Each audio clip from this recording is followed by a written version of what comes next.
À la fin de cette année, on doit faire un petit ménage dans son disque pour la simple et bonne raison que nous avons dû créer de nombreux travaux dans Classroom afin de faire l'école à distance.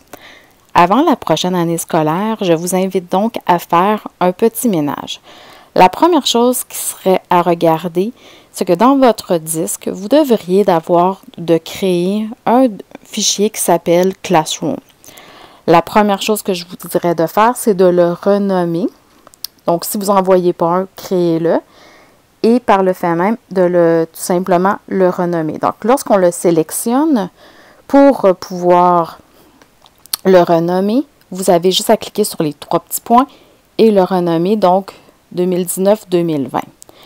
Maintenant, la deuxième chose qui est à faire, ça serait justement de mettre tous les travaux et devoirs que vous avez effectués cette année avec vos élèves et les mettre dans ce dit fichier.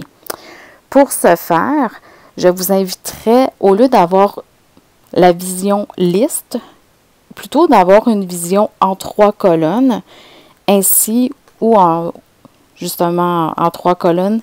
On peut effacer ça ici et déjà là, on est rendu à 4 colonnes. Donc, on a une vision beaucoup plus facile pour pouvoir justement visualiser les documents.